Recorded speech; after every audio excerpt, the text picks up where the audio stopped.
I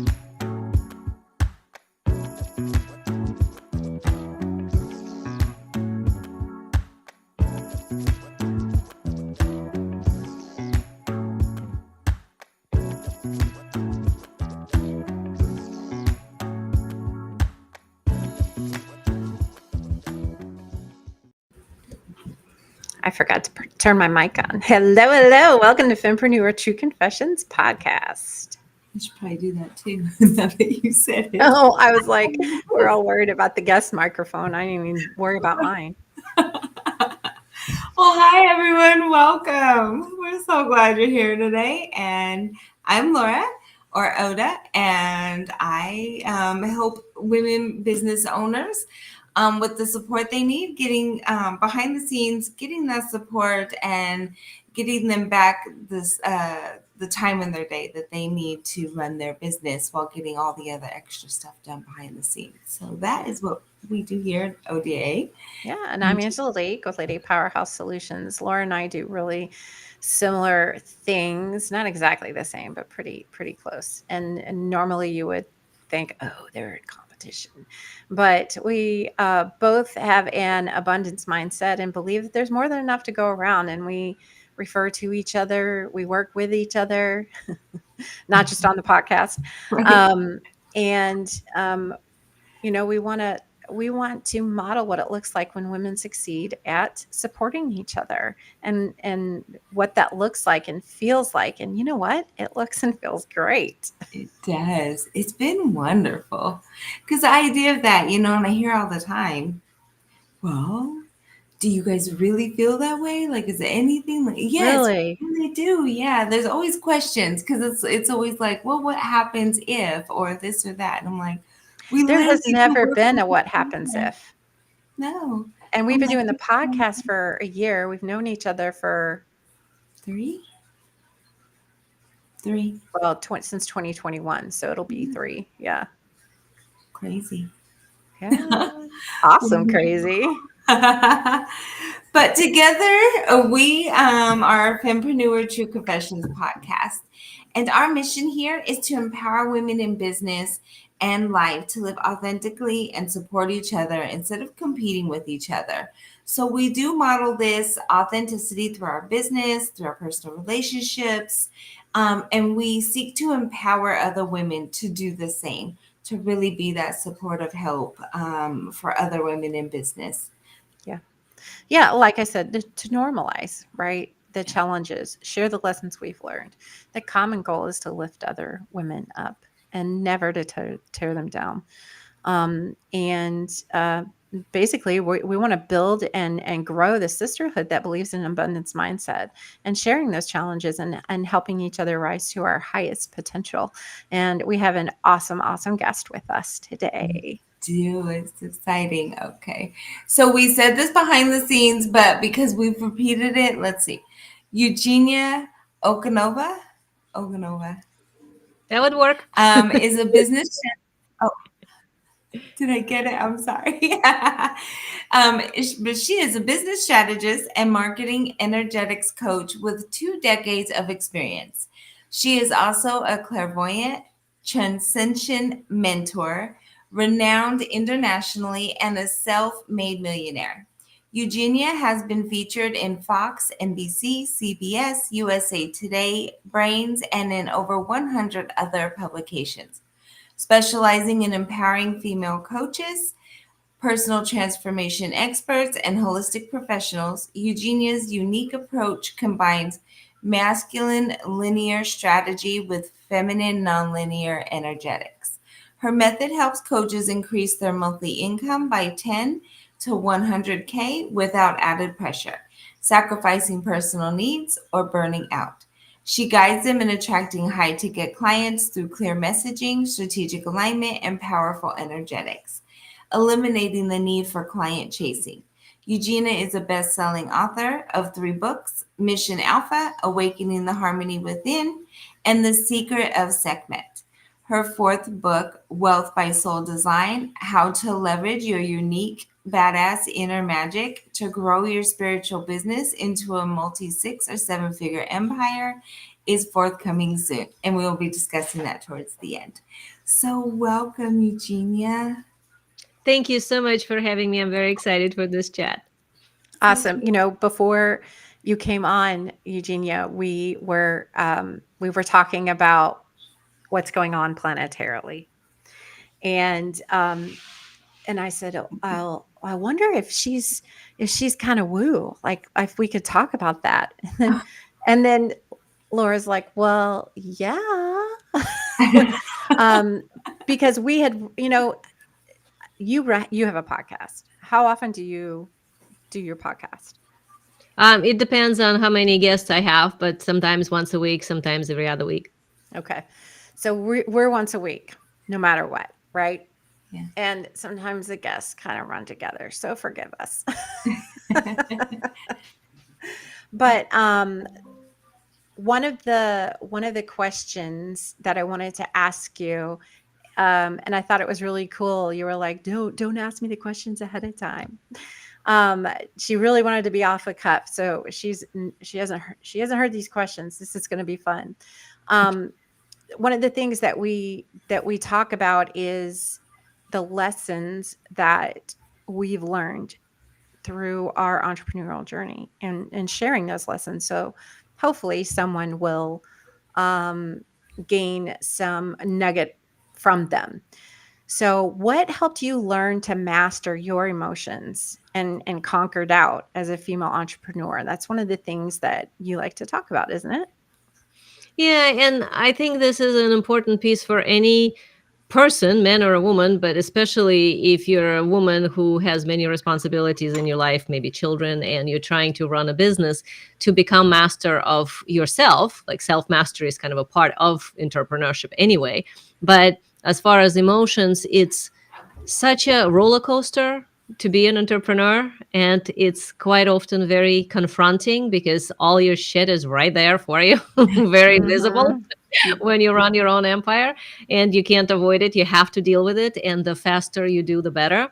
But emotions go up and down, and it took me a while to understand that emotional wave is not the same thing as like my action, that those two can be completely separate. So that way my commitment is to the mission, to the business, to whatever needs to happen, and that gets done anyway. But emotions at the same time could go up and down. That means that we must build a different relationship with our business. Instead of a business being like, oh, right now I feel like it, so I do everything, and then, next moment I don't feel like it, or I procrastinate, or I avoid, and whatever, and now nothing gets done, or maybe marketing gets sabotaged, or your branding is suddenly not on brand because you're a mess, and so on.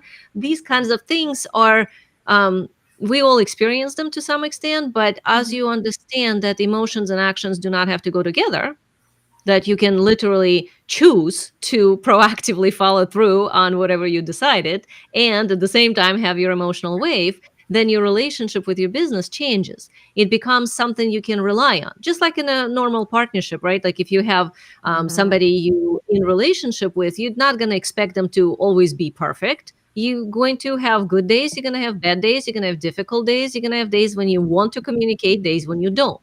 Same thing in a business. And understanding that you can have a business structure set up in such a way that it matches your soul design, which is like my thing. This is what I talk about always, is that you have to kind of come up with understanding of yourself first, which is your soul design.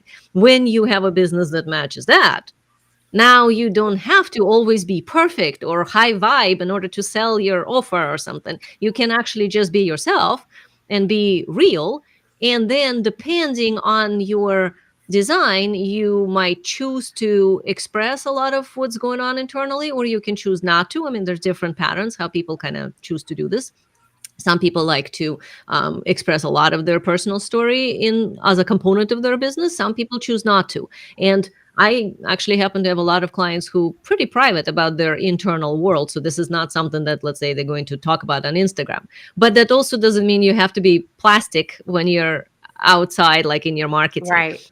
Finding that balance where your emotional waves is something that you can ride because you know what your baseline is, and that baseline is high enough and it's connected to your commitment instead of to how you feel this moment. That's like one of the biggest thing that I had to learn, because I have very strong emotional ways. I'm a very dramatic person. And I had to understand that, like, oh, okay, there's certain things that work better when I'm this way, certain things work better that way. But if I just separate that from the action and my commitment remains steady to whatever it is that I choose to do, then I'm more focused on service instead of on my emotional waves. So, what helped you learn to master your emotions? What is there any specific? Was there a catalyst? Was there a just any part of your story that you could share that might resonate with our listeners? I think it was more like by necessity, because I was very poor. I needed to make money. So it was like really bottom, I didn't have enough for food. And understanding that if I sabotage my ability to help people, I also sabotage my ability to make money, because I make money by helping people. So I had to find the strengths within myself to do so. And I'm clairvoyant and I talk to non physical beings and I have contact with a lot of sort of non-linear component of life in addition to very practical. So connecting the two sides is what was helping.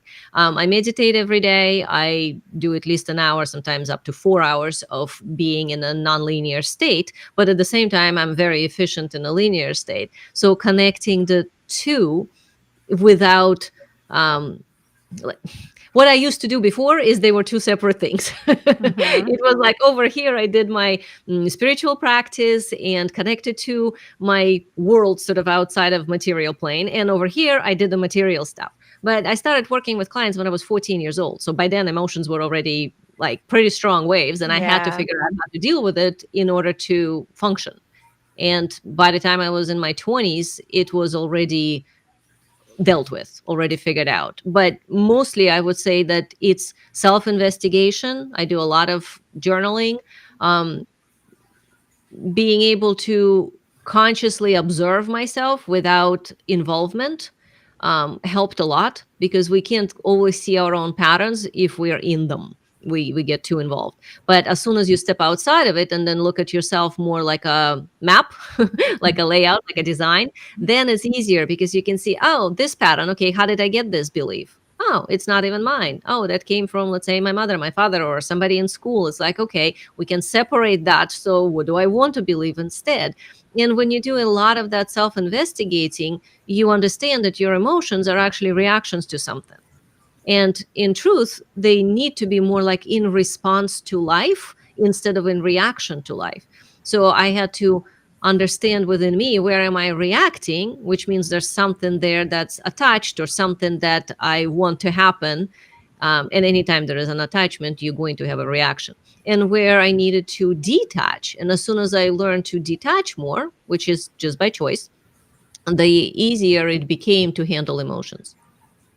So you talk about linear and nonlinear. Can you define that for our listeners? What that means to you? Yeah, linear, it's pretty much like this life. Everything is step by step. It's a process. It's 1, 2, 3, 4. It's linear time. It's how we see reality. Like if you want to do something, like first I need to do this, then I need to do that, then I need to do this and that. And now we have a strategy or a system or a method. That's a linear stuff. So pretty much business structures, that's all Very linear. linear. Yeah. Yeah. And the nonlinear side, that's intuition, that's emotional perception, that is quantum field, like when you go into the field of abundance. Some people access that through prayer, some through meditation, some by choice and intention. But either way, it's something where everything is. It already is. It already is always.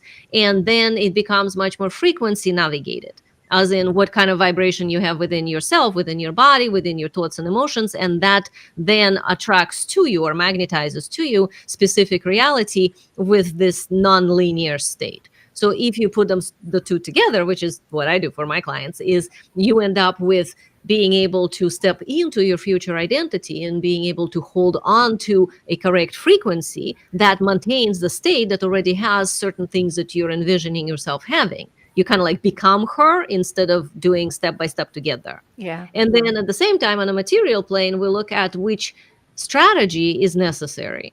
And of course, tailor that to uniquely each individual, because we're all very, very unique, which is like you were saying earlier about thinking about where the world is going and the state of the planet and everything. And we are right into that shift of kind of a linear planning masculine way out of that patriarchal stuff into well, age of individuality and uniqueness, which Hmm. is where each person is self-navigated.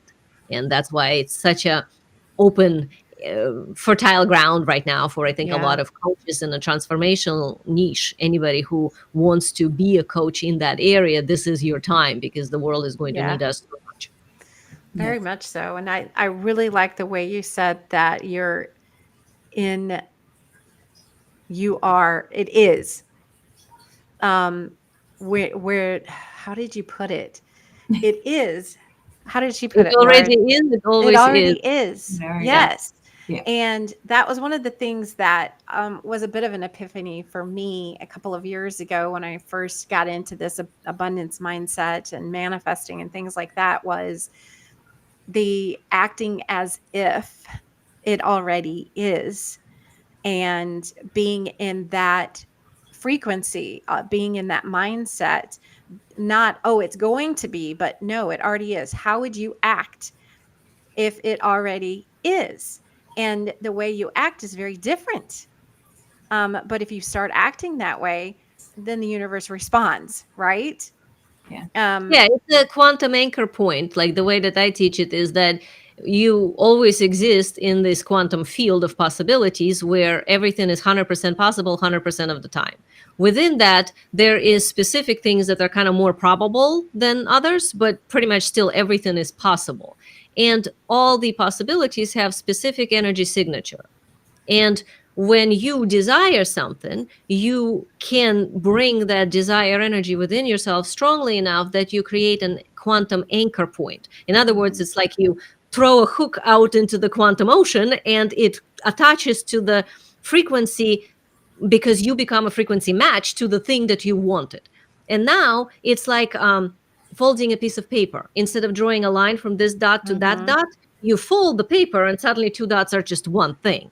mhm. That's the quantum anchor that then becomes your reality. So from that place, your consciousness can vibrate at the frequency of the future you, or the you that already has the thing. Your body is not quite there yet, and that's why it takes a lot of self-discipline to maintain that frequency, Yeah. in order for the body to be also kind of dragged into the timeline where that future already exists. Kicking and screaming sometimes, Right. right? Sometimes, but that's also where personal work comes in, because if we are in resistance to the thing that one part of us wants, like something in you wants it and another one doesn't. Like a lot of times people say like, oh, I want to make 7 figures. And then there's this whole resistance about, I don't want to have to work this hard. I'm already working so hard. I don't want to. It's like, well, okay, that's why you don't have 7 figures. So Yes. it's not necessarily that the resistance is even attached to a true story. Most of the time, Mhm. it's just made It's up stuff not. that we need to Yeah. clean up. But anytime energetically, it's called discrepancy frequency. So anytime there's an interference pattern and discrepancy frequency, you're going to end up with a bridge, but it's not ka-chinked yet into that one Yes. point. Yes. So Yeah. in order to make that point happen, that's where the self-mastery comes in, to clean up any interference frequencies, and quite often negative benefits as well, because those are the ones that Mm, keep us in the negative frequencies that are sabotaging the future that we want. right. Right. So how did you identify that you were self-sabotaging? How, for you personally, what did that look like? Because I If think you that, don't get, if you don't have what you want instantly, you're self-sabotaging. That's pretty much the bottom line. Because anything that we want is always. mhm, And if, let's say, you're intending something and you're noticing how your life is like naturally happening towards that, then you're not sabotaging. But if you want something and it's not there and you're working really hard at it and it's not happening, that's kind of how you know. So for me, some of the things were like comparison. I had to let go of comparing myself to other people, because I noticed that as soon as I start doing that, I will always lose. Like I end up diminishing myself. And I had to switch that into, well, first of all, why does it have to be that I'm less than? Why can't it be that I'm also as great as?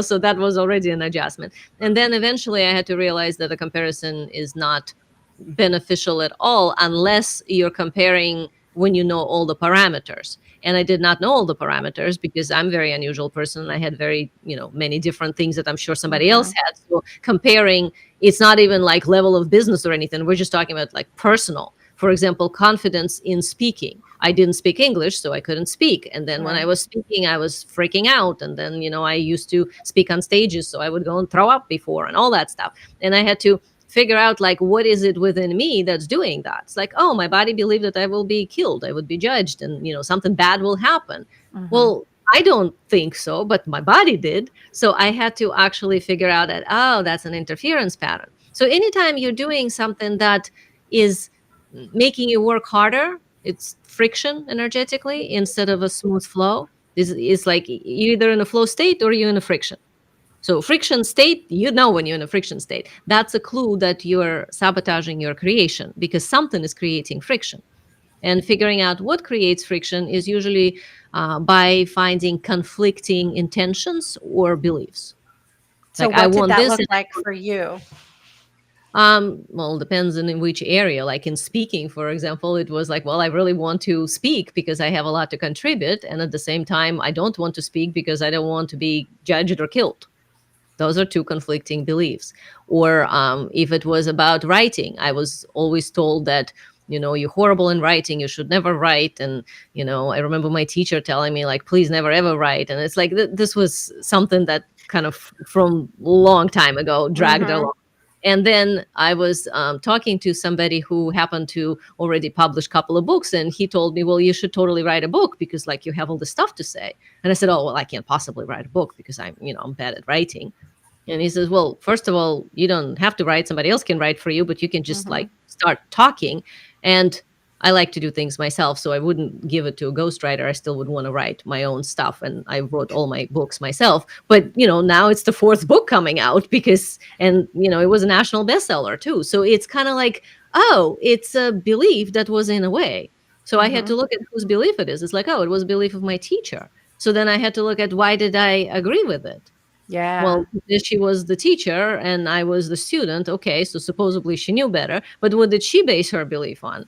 Well, on conformity. My writing was not typical. I wasn't conforming to her rules. That's why she thought I was a bad writer, which actually, we know in marketing it makes you much better writer if you're not conforming to some sort of a standard because that makes you unique. So that's actually part of what I teach my clients now is that you got to find your own uniqueness. Chances Mm-hmm. are all the things that you're judging or thinking there's wrong with you are actually the things that are right with you, and they just need to be showcased correctly and release those negative secondary benefits that we hold on to of trying to protect ourselves. Yeah. And Yeah. that's what it really is. The core of just about every single belief was because we were in fear of failure, of some long held belief from probably our childhood, like you said, most likely like a teacher or a parent or older sibling, someone that planted that little seed, and then we grabbed it and just believed it. Well, yeah, and most of those beliefs are safety based. Mm-hmm. So that's just like basic psychology that the lower self forms by us protecting ourselves when we're little, but it's an immature solution. It's a solution of a 2-year-old or a 5-year-old or a 10-year-old. So it's a solution that we come up with, like, let's say, if somebody is asking you a question and you answer and then they yell at you that you answered wrong, maybe the little child solution would be to Don't just say, answer. I don't know, or don't answer, Yeah. because that way you will not be yelled at. But then you grow up thinking, well, I don't know anything. I'm just not really intelligent. I don't have any answers. Or how come I can't, speak up for myself? Well, because that past decision of protecting yourself has happened. So usually it's safety based somehow. And Mm-hmm. we elevate emotional things to the level of safety, like failure or being humiliated or being yelled at or whatever. We start to see that as safety, even though it's not actually about body safety, it's just psychological safety.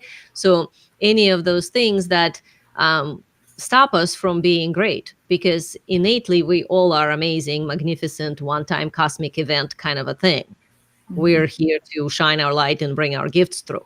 And if like we just think, okay, we each are like God in training, right? We got this divine something in here. Mm-hmm. So why the hell are we not acting as it? Because Yeah. of all these layers of conditioning and imprinting Yes. programming that we ended up carrying on. And for me, being different, being clairvoyant, being neurodivergent, being like the one that just sees reality differently and speaks to people that are not physically here, I had to figure out a lot of things of mm, managing my uniqueness as a positive, kind of like Yeah. leveraging that, seeing that as like an asset instead of as a liability. Right. Mm-hmm. And that's hard because the mainstream is that it is a liability and not an asset. I think we're coming around. I think we're coming around. Like as you mentioned, people who are in this space, as you are in the coaching, the energetic coaching, and things like that. Now's their time because people are finally starting to get it. Well, yeah, and it's also tribal. I mean, everybody were living in a tribal system. Tribal as in it's a group. So your benefit is benefit to the tribe. You have to fit into the tribe. You have to be like everybody Mm-hmm. else. And tribal system maintains itself. It's self-policing. Mm-hmm. Everybody's kind of self-policing. But if you step into a next level of consciousness, you step out of the tribal into leadership, into individuality. As soon as you're there, tribal is irrelevant. It's not like it doesn't matter anymore that you don't fit in. In fact, majority of people who don't fit in a tribe meant to be the leaders of the tribe. That's why they don't fit in. But if nobody told them that, it might Right. look like there's something wrong with you. And that goes back to safety, because in the olden days, if you got pushed out of the tribe, well, where would you go, right? You couldn't go Mm-hmm. to another town. You probably would be killed or starved, to Right. death. You are So alone. yeah, we being alone is been a big fear-based thing, when today is actually almost like a necessary piece, not to always be alone, but to have moments of silence, to be alone when you're with yourself and with the universe. That creates expansion. There is a Mm-hmm. reason why monks and people like wanted spiritual Yes. access would go away from the tribe, because you can't access that divinity from the tribe completely. You kind of have to find your own navigation. But once you do, then you can bring it back into the tribe and be a conscious leader. I was thinking about that the other day about how our society is so pressured to couple. Mm-hmm. And I was an only child. But I have been married the majority of my adult life up until just recently. And once you get over that hump of, oh my God, I'm alone, and you realize how great it is, the advantages outweigh the disadvantages, at Well, least also, for you're me never and really I. alone. Right. Right. But You're always connected to something out there. It's just if physically you're not with somebody, doesn't mean you're alone. right. And Mm-hmm. that's the societal pressure to couple, to not be alone. If you're alone, something's wrong with you. If you're not married, something's wrong with you. If you don't have a bunch of friends, something's wrong with you. You know, um, Yeah. but there's actually fantastic power and peace and access that people who are surrounded by other people constantly Mm-hmm. don't have. It's Yeah. a great place. It really is. Well, What yeah, Um, when you're in a happens? tribe, you cannot hear yourself. Mm-hmm. Um, because yeah. all you're hearing is the society. It takes a Hmm. very strong person to be able to be observer of the events instead of constantly actually being trapped Participate. in it. Yeah. Yeah. So being on a daily practice of some sort of stepping out of the tribal pressure of the social environment is actually very healthy. You Yeah. can do it through journaling or through meditation or through just going for a walk every day by yourself for half an hour, but something that takes you out. And yeah, things like being married or having friends, this is mm, it's a pressure based on, if you like us, we can trust you and then you're safe. So if you are not married or if you don't have a lot of friends, then you're not like us, which means you might be dangerous. And we don't want that. So that's why we then don't like you. So that's why people feel the pressure to be like what the tribe is expect. But tribe is actually an energetic field, it's a morphogenic field. So every group of people that kind of like congregate together, may that be Mm-hmm. religion or nationality or something that could be school, could be family even, those are morphogenic fields that have their own agenda, their own identity, and Mm-hmm. you either fit in or you don't. So depending on the inner navigation strengths, a lot of times people feel the pressure to be like others in order to have friends. And I would Yeah. say get better friends, because Right. those are not the correct friends to have there. Yeah. My And husband laughed when we first got together because he's like, you don't hang out with people very often. You don't have a lot of friends around. Like, there's not a whole bunch of social activity. And there was, but there wasn't. And he was very right. And I'm like, I am not somebody who has a whole bunch of people around me. I'm super, super selective. I've been like that since I was very young. I don't know what it is. And those that have been around for a long time, or we've gotten past that point of, okay, yes, we're safe, we're good, but I keep that very small. And even through the years, he's noticed that, yes, I have social people that I'm with, but when it comes to a group of friends, it is a tiny little group, and they all know that most of the time I like my sanity and by myself and that kind of thing. We don't fuss or argue with each other about time spent or not spent or in between and things like that. Like, it's just, we all just are very comfortable with knowing all of that. So it's very interesting because, yeah. that's cool. Yeah. I think I was alone most of my childhood, um, because I was an only child and we moved around a lot. But it also taught me to how to make friends and socialize and how to assimilate quickly so that I would sit back and observe and I would say, "Oh, that's what gets you accepted because acceptance is safe," like you were saying. Yeah. And so yeah, that it is really interesting. You And I talk think the people who also, to link to that, who spend a lot of time alone, they tend to have something very unique to deliver.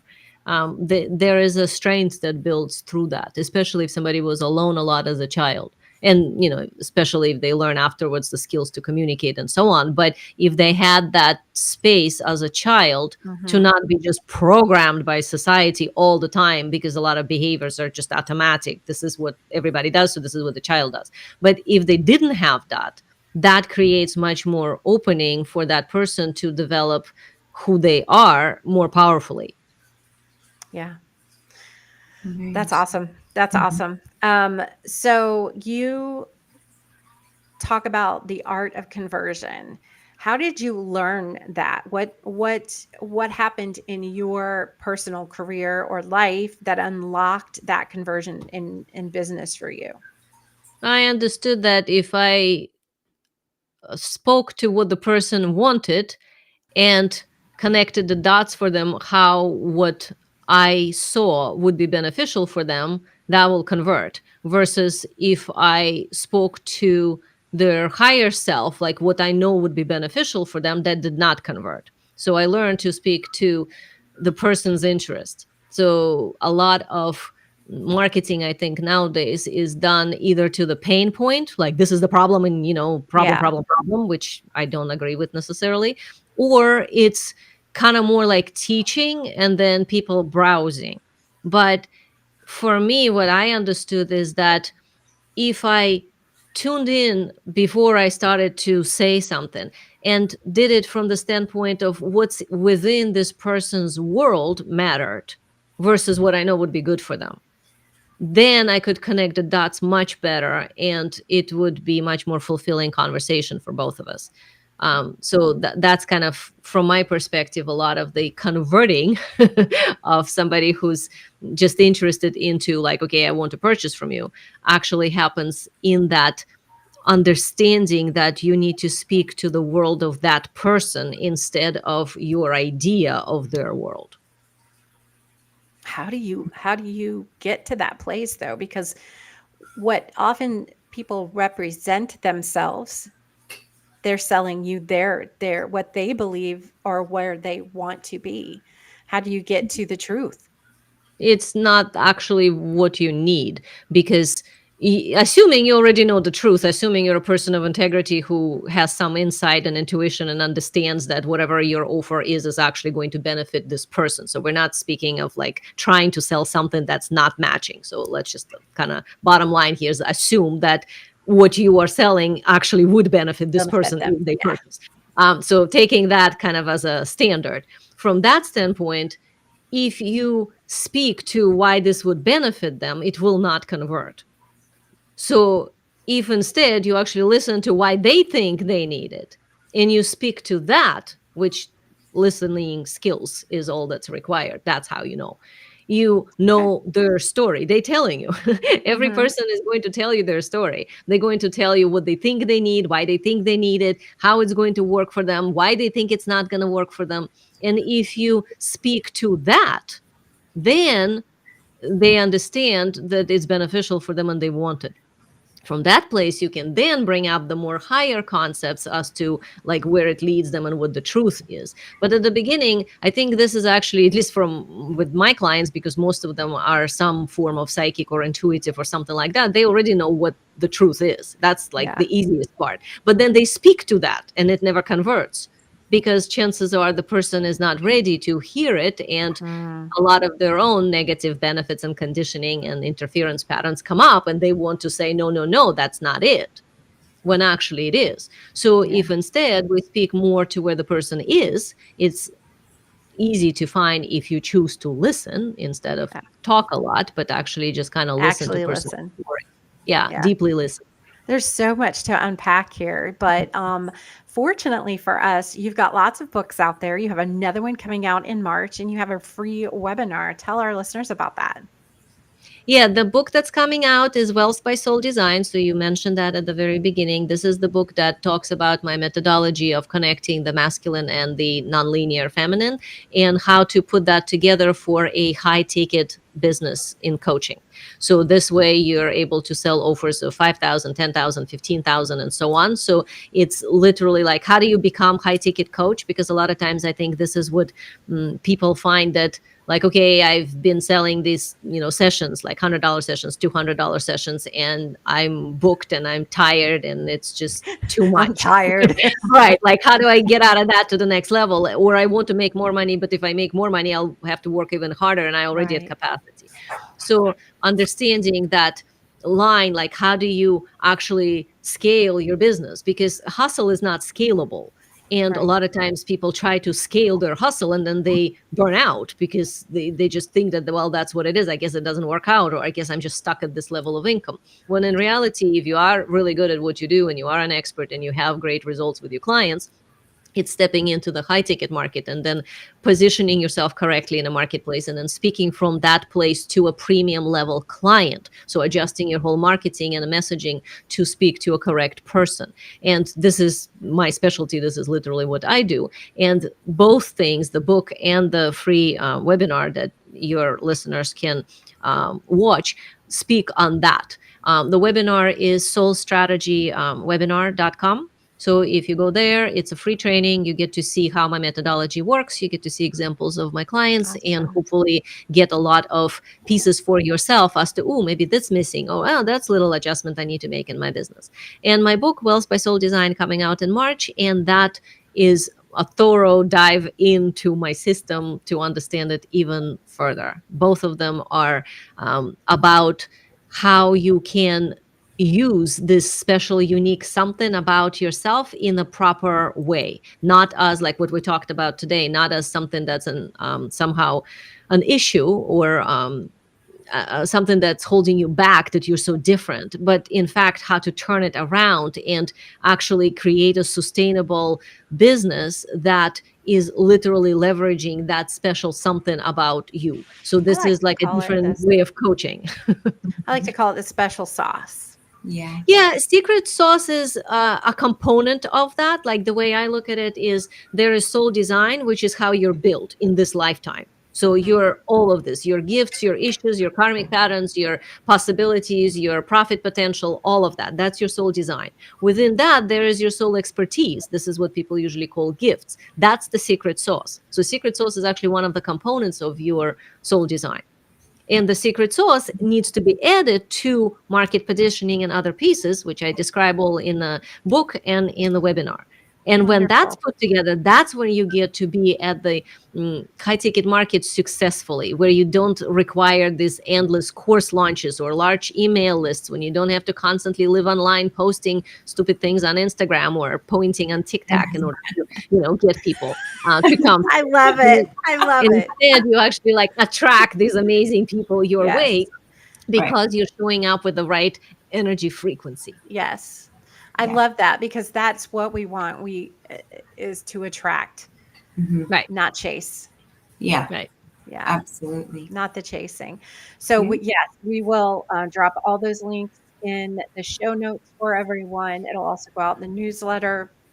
Um, one of the things that we're going to start doing is once a month we're going to come on here and do a live bulletin where we'll just go through and just talk about all the fantastic offers and guests that we've had in the past month and make sure everybody's on board and has all the hookups for that stuff.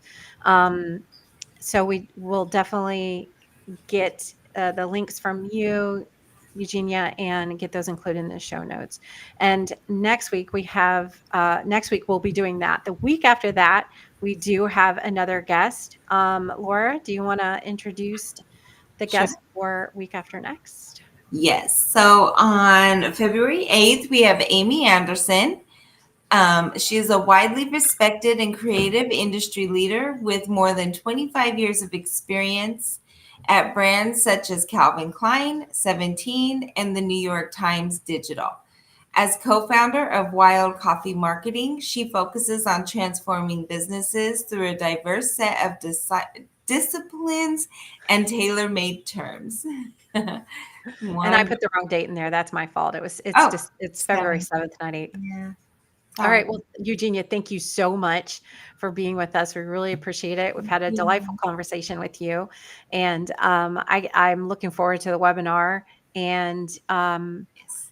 we will see you guys next week, same bat channel, same bat time, as we say. And be sure that we want to include you in everything. So be sure to follow us and subscribe in all the places so you're up to date on everything that's going on. All right. We'll see you guys next week. Everyone. Bye. Bye. See you next week.